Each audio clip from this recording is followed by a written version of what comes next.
हम लोग पिछला क्लास में चैप्टर 1 का पढ़े थे, ठीक है ना।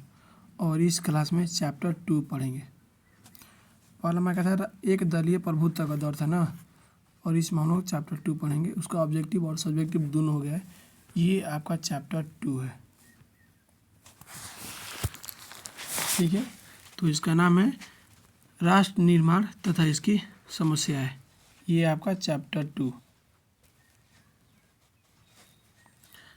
पहले आप तो देख लीजिए पहले कि चैप्टर से कौन साल में कितना सवाल पूछा है। ये आपका 23 में 7 को पूछा है, 22 में 13 को चैप्टर 13 को क्वेश्चन पूछा है, 1 नंबर ही है। और 21 में 11 को क्वेश्चन पूछा है। यानी कहने का मतलब ये है कि राष्ट्र निर्माण तथा इसकी समस्या है, ये चैप्टर बहुत से इम्पोर्टेंट है, जिसके चलते इतना पूछा है। तो चलिए हम शुरू करते हैं। कह रहा है कि स्वतंत्रता प्राप्ति के बाद भारत का सबसे बड़ा काम राष्ट्र निर्माण से संबंधित है। कहने का मतलब ये है, देश तो हमारा गुलाम था अंग्रेजों का। जब देश आज़ाद हुआ तो भाई साहब सबके दिमाग में एक ही बात चल रहा था कि जो अपना देश है ना, इसको एकजुट किया जाए, मतलब इसको आगे कैसे लेके चला जाएगा वही। क्योंकि देखिए आपके सामने आपके बगल में एक देश पाकिस्तान है, वो भी आज़ाद हुआ है और आप भी आज़ाद हुए हैं उसी दिन। लेकिन देख लीजिए इन दोनों का अंतर में ज़मीन और आसमान का अंतर है, ठीक है ना। तो ये लोग उसी समय से जब देश आज़ाद हुआ ना, तो लोगों के मन में, सबके मन में यही था कि देश कैसे आगे बढ़ेगा, इसके प्रति लोग काम करना चाहते थे। दूसरा पॉइंट कह रहा है कि देश विभाजन के बाद लोगों का विस्थापन और पुनर्वास भाषाई आधार और देशी रियासतों के रजवाड़ों पर भारतीयों संघ में विलय आदि का एक गंभीर समस्या था। कहने का मतलब ये है कि देखिए देश विभाजन के बाद लोगों का विस्थापन और पुनर्वास भाषाई आधार और देशी रियासतों एवं रजवाड़ों का भारतीय संघ में विलय आदि का गंभीर समस्या था। जब देश आज़ाद हुआ ना, तो आज़ाद हुआ था तो भाई साहब देश जब आपका आज़ाद हुआ था तो किस बेस पर आज़ाद हुआ था, जिससे कि मुस्लिम का जो जनसंख्या जिधर है ना उधर पाकिस्तान हो जाएगा, और जिधर नहीं है उधर भारत रहेगा। तो ये जो तो आपका पहले का बात तो इनका मुस्लिम का, ये तो मुस्लिम के एथी के जनसंख्या के मुताबिक हमारा देश का बंटवारा हुआ था। लेकिन साथ में कुछ एथी हो ये थे ना, क्या बोलते हैं, रजवाड़े थे, जो ये लोग कहते थे कि हम पाकिस्तान में मिलेंगे, ठीक है ना। तो ये लोग भी समस्या था, बहुत समस्या था। स्वतंत्रता प्राप्ति के बाद भारत में राज्यों के पुनर्गठन की समस्या के निदान स्वरूप राज्य पुनर्गठन अधिनियम 1956 में बना, ठीक है ना। जब देश आज़ाद हुआ तो राज्य पुनर्गठन अधिनियम 1956 बनाया गया, मतलब कि राज्य को मिलाया जाए, राज्य को एक किया जाए, तब है ना। जब राज्य एक होगा तब ना देश बनेगा। इस अधिनियम के द्वारा समस्त भारतीय क्षेत्र को सिर्फ 2 इकाइयों, देखिए ये जो राज्य पुनर्गठन अधिनियम 1956 में आया था, इस नियम के मुताबिक ना देश को 2 भागों में बांटा गया कि पहला स्वायत्त राज्य और केंद्र शासित क्षेत्र का इकाइयों में विभाजित किया। मतलब स्वायत्त राज्य बन जाएगा, पहला स्वायत्त राज्य और दूसरा केंद्र शासित, मतलब कि केंद्र शासित क्षेत्र बन जाएगा, ठीक है ना। उसके बाद दूसरा पॉइंट कह रहा है कि स्वायत्त राज्य के अंतर्गत 14 राज्य और केंद्र शासित क्षेत्र के अंतर्गत 6 क्षेत्र रखे गए थे। कहने का मतलब ये है कि जो आज आप देखते हैं भारत में 28 गो राज्य है। जब देश आज़ाद हुआ था 1947 में, तो 1956 के अगल बगल उस समय तक हमारे देश में कितने थी राज्य थे, तो मात्र 14 गो राज्य थे। कितने थे? 14 गो राज्य था। और केंद्र शासित प्रदेश कितना था? 6 केंद्र शासित प्रदेश था, ठीक है ना। अब आप बोलिए कैसे? देखिए एग्जाम्पल हम आपको बता देते हैं कि ये आप देखे हैं ना, बिहार का एक हिस्सा था उड़ीसा, ठीक है ना। झारखंड, ये सब बिहार का हिस्सा था। उत्तर प्रदेश जो दिख रहे हैं ना, आप उत्तराखंड देखते हैं, ये उत्तर प्रदेश का हिस्सा था, उत्तराखंड। तो ऐसे ही कर करके राज्य छोटे छोटे टूट गए हैं। पंजाब जो थे ये भी टूट गया है। तो ये ऐसे टूट के मतलब 28 को राज्य बन गया था। पहले कितना था? 14 ही को था, ठीक है ना। और 6 केंद्र शासित प्रदेश था। चलिए अब हम पढ़ते हैं। सब्जेक्टिव पढ़ लिए, उससे ऑब्जेक्टिव की ओर चलते हैं। सब्जेक्टिव भी पढ़ना है, लेकिन इसका कुछ तो किए ना, हम ऑब्जेक्टिव की ओर चलते हैं। कह रहा है कि भारत में वर्तमान में कुल कितने संघ शासित प्रदेश है? तो वर्तमान में 2025 में 8 है। कितना है? 8 ही। दूसरा कह रहा है क्वेश्चन कि भारत का संविधान किस वर्ष अंगीकृत किया गया था? तो आंसर 1949 में। कब हुआ था? 1949 में, ठीक है ना। तीसरा प्रश्न देखिए, तीसरा प्रश्न कह रहा है ना कि भारत के प्रथम शिक्षा मंत्री कौन थे? तो साथियों अब्दुल कलाम आज़ाद, ठीक है ना, अब्दुल कलाम आज़ाद थे। चौथा नंबर कह रहा है कि निम्नलिखित में से कौन एक राज्य नहीं है? तो भाई साहब दिल्ली। दिल्ली क्या है? यह केंद्र शासित प्रदेश है, ठीक है ना। सिर्फ इसी में से जो 4 ऑप्शन दिया है ना, इसी 4 ऑप्शन में से बताना है। तो दिल्ली होगा आंसर, कौन होगा? दिल्ली होगा। 5 नंबर कह रहा है कि भारत में विविधता में एकता की विशेषता किसने बताई थी? तो साथियों आंसर होगा जवाहरलाल नेहरू। 6 नंबर प्रश्न कह रहा है कि राज्यों के पुनर्गठन आयोग के अध्यक्ष कौन थे? तो आंसर हमारा न्यायमूर्ति फजल अली, ठीक है ना। 7 नंबर कह रहा है कि संविधान सभा के अध्यक्ष कौन थे? साथियों आंसर हमारा डॉक्टर राजेंद्र प्रसाद। कौन थे? डॉक्टर राजेंद्र प्रसाद, ठीक है ना। 8 नंबर प्रश्न कह रहा है कि संविधान द्वारा किस भाषा को राज्य भाषा का दर्जा दिया गया? तो आंसर हमारा हिंदी। देखिए हमारे संविधान में ना 22 गो भाषा है, ठीक है, जिसको राज्य भाषा का दर्जा दिया गया है। कश्मीरी सिंधी, पंजाबी, हिंदी, मगाली, असम, उड़िया, गुजराती, मराठी, कन्नड़, तमिल, तेलुगु, मलयालम, उर्दू, संस्कृत, नेपाली, मणिपुरी, कोंकणी, बोडो, डोगरी, मैथिली, संताली, ये 22 भाषा है जो कि हमारे संविधान में इसको रखा गया है। 9 जिसमें से ये आपका ऑप्शन दिया ना हिंदी, ये ठीक है ना। 9 नंबर प्रश्न कह रहा है कि सौराष्ट्र किस राज्य का अंग है? तो साथियों हमारे आंसर होगा गुजरात, ठीक है ना, ये गुजरात का अंग है। 10 नंबर कह रहा है कि निम्नलिखित में से कौन भारतीय संघीय व्यवस्था की विशेषता नहीं है? तो साथियों दोहरी नागरिकता। दोहरी नागरिकता कहने का मतलब ये है कि यदि आप जैसे मान लीजिए ना, देखिए जैसे कि आपको हम बताना चाहते हैं कि जैसे मान लीजिए कि आपका शादी दूसरे देश में हो गया, ठीक है ना, अगर आप वहाँ के नागरिकता ले लिए तो आपका इस देश से नागरिकता खत्म हो जाएगा। बात समझ में आ रहा है? नहीं तो कोई कोई देश है ना जहाँ पर दोहरी नागरिकता रहता है, लेकिन भारत ऐसा देश है जहाँ पर दोहरी नागरिकता नहीं है। ये बहुत बढ़िया बात है ना। तो जितने भी आज के डेट में बड़े लोग हैं ना, वो क्या करते हैं ना, दूसरे देश में चले जाते हैं। और जब दूसरे देश में चले जाते हैं तो उसके पास भारत का भी नागरिकता रहता है और उस देश का भी नागरिकता रहता है। अब सुनिए इसका फ़ायदा उसका क्या होता है? जो भारत सरकार स्कीम चलाएगी अपने नागरिकों के लिए, इसका फायदा वो भी उठाएगा, जबकि अब भारत में रहता नहीं है। और जो उधर की सरकार जो स्कीम चलाएगी उसका फायदा वही उठाएगा जो कि उधर रहता है। इससे घाटा किसे जाएगा? जिस देश में नहीं रहेगा उस देश से घाटा जाएगा, ठीक है ना।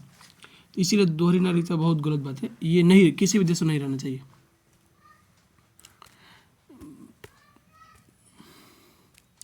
ग्यारह नंबर प्रश्न कह रहा है कि भारतीय संघीय व्यवस्था में किसे अधिक शक्तियाँ प्राप्त है? तो केंद्र को,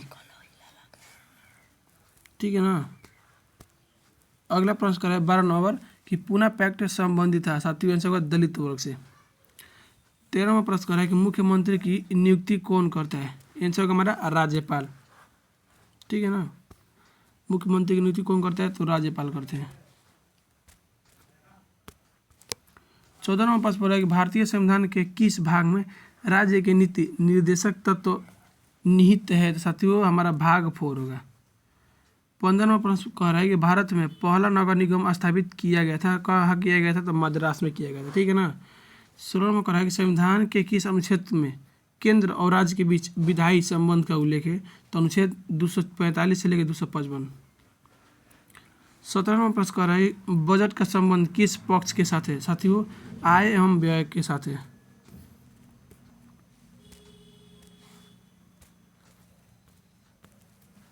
18वां प्रश्न करें भारत में वित्त आयोग का कार्यकाल कितना है? तो साथियों आंसर होगा हमारा 5 वर्ष। 19वां प्रश्न करा है कि भारत में लौह पुरुष के नाम से कौन जाने जाते हैं? तो साथियों सरदार वल्लभ भाई पटेल। 20वां प्रश्न कह रहा है भारत में कुल कितने राज्य हैं? तो आंसर होगा हमारा 28। 21वां कह रहा है कि प्रत्यक्ष प्रजातंत्र किस देश में है? तो स्विट्जरलैंड में। किस देश में है? स्विट्जरलैंड में। 22 नंबर कह रहा है कि संविधान निर्मात्री सभा के प्रारूप समिति के अध्यक्ष कौन चुने गए हैं? तो आंसर होगा डॉक्टर अम्बेडकर।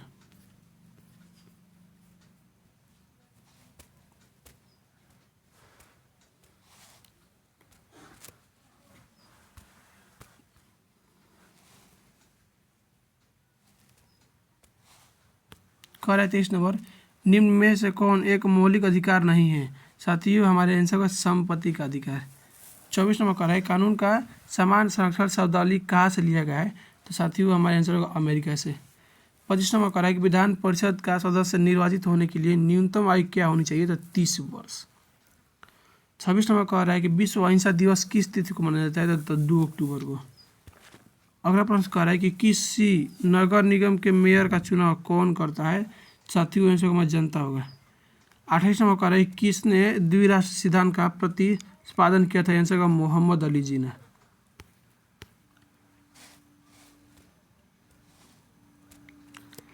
29वां प्रश्न करें कि भारत में मतदाता होने की न्यूनतम आयु क्या है? आंसर होगा हमारा 18 वर्ष। 30 नंबर कह रहा है कि भारत की संविधान सभा का गठन किस योजना के आधार पर हुआ? तो आंसर होगा कैबिनेट मिशन योजना। 31 नंबर कह रहा है कि संविधान निर्मात्री सभा में उद्देश्य प्रस्ताव किसके द्वारा प्रयुक्त किया गया था? साथियों आंसर होगा हमारा जवाहरलाल नेहरू। 32 नंबर कह रहा है कि संविधान के किस अनुच्छेद के अनुसार राष्ट्रपति 2 आंगल भारतीयों को लोकसभा में मनोनीत कर सकता है? तो आंसर होगा अनुच्छेद 331। कौन होगा? अनुच्छेद 331।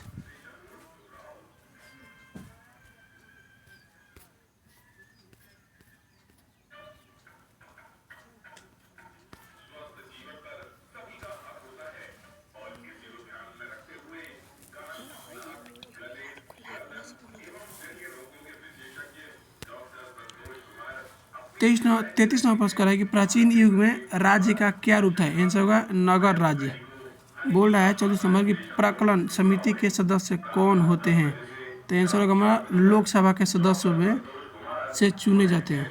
35 नंबर प्रश्न कह रहा है कि साधारण विधेयक को राज्यसभा कितने दिनों तक रोक सकती है? साथियों 6 महीने तक रोक सकती है। अगला प्रश्न कह रहा है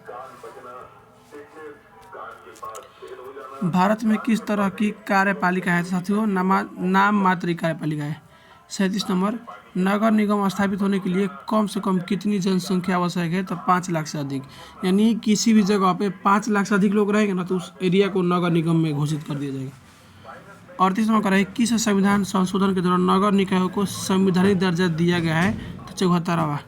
39 नंबर कह रहा है कि भारतीय संविधान के किस अनुच्छेद में भारत को राज्यों का संघ घोषित किया गया है? तो साथियों प्रथम अनुच्छेद में। ठीक है ना।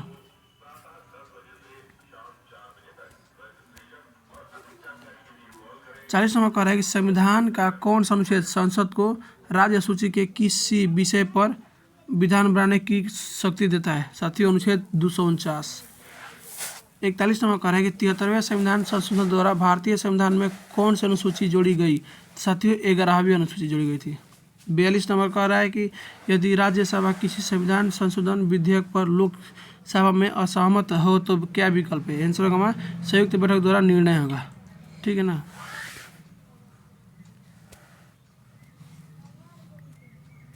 23 नंबर कह रहा है 43 नंबर के निम्न में से किसने देशी रियासतों के एकीकरण में महत्वपूर्ण भूमिका निभाई थी? सरदार पटेल थे। यही तो सरदार पटेल ना था जो सबको मिलाए थे एक में। 34 नंबर कह रहा है कि राज्यसभा के कितने सदस्यों को राष्ट्रपति द्वारा मनोनीत किया जाता है? तो साथियों 12। 45 नंबर कह रहा है कि भारत के प्रथम नियंत्रक एवं महालेखा परीक्षक कौन थे? आंसर होगा वीर नरसिंह राव। 46 नंबर कह रहा है कि भारत के संविधान में राज्य के नीति निर्देशक तत्व को किस देश से लिया गया है? साथियों आंसर हमारा आयरलैंड होगा। क्या होगा? आयरलैंड होगा। कह रहा है कि भारत में पहले नगर निगम की स्थापना कब की गई थी? साथियों 1688 में की गई थी। अगला प्रश्न कह रहा है कि बिहार में कितने नगर निगम हैं? आंसर हमारा 19। प्रश्न 49 नंबर केंद्र और राज्य संबंधों के बीच प्रमुख बाधा क्या है? साथियों आंसर होगा इनमें से सभी। कैसे राज्यपाल का पद है 365 है और राज्य के केंद्र के ऊपर निर्भरता है। ऑप्शन नंबर डी में सभी होगा। भारत में पंचायती राज व्यवस्था किस विचारधारा पर आधारित है? साथियों आंसर होगा गांधीवादी। कौन सा है? गांधी दर्शन। ठीक है ना, गांधी दर्शन। 51 में कह रहा है कि वित्त विधेयक को राज्यसभा कितने दिन तक रोक सकती है? तो 14 दिन तक रोक सकती है। कितने दिन तक रोक सकती है? सिर्फ 14 दिन तक।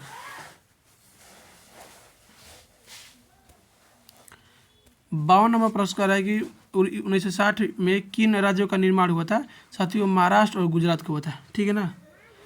अगला प्रश्न कह रहा है कि स्टॉकहोम सम्मेलन किससे संबंधित था? आंसर हमारा पर्यावरण से। किससे? पर्यावरण से। 54 नंबर कह रहा है कि यूरोपीय संघ के कितने सदस्य देश है? साथियों हमारे आंसर 227। कितना होगा? 227। सॉरी 227 ना, ओनली 27। कितना? 27। ठीक है ना। यूरोपीय संघ के कितने सदस्य हैं? 27। 55 नंबर कह रहा है कि वर्तमान में ब्रिटेन के प्रधानमंत्री कौन है? तो ऋषि सुनक है। ठीक है ना। 56 नंबर कह रहा है कि 1956 में राज्यों के पुनर्गठन का आधार क्या था? साथियों आंसर को भाषा होगा। यानी राज्य का जो बंटवारा हुआ था ना, पुनर्गठन भाषा हुआ था। किस पे? भाषा पे हुआ था। 57 में कह रहा है कि राज्य पुनर्गठन आयोग की स्थापना हुई थी। तो आंसर 1953 में। 58 में कह रहा है कि संविधान में धर्मनिरपेक्ष शब्द का कब जोड़ा गया? तो आंसर 1976 में। कब? 1976। कब जोड़ा गया था? 1976 में।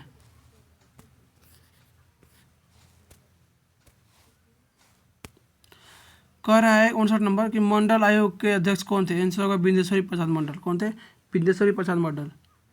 60 नंबर का है संपत्ति का अधिकार है यह कानूनी अधिकार है।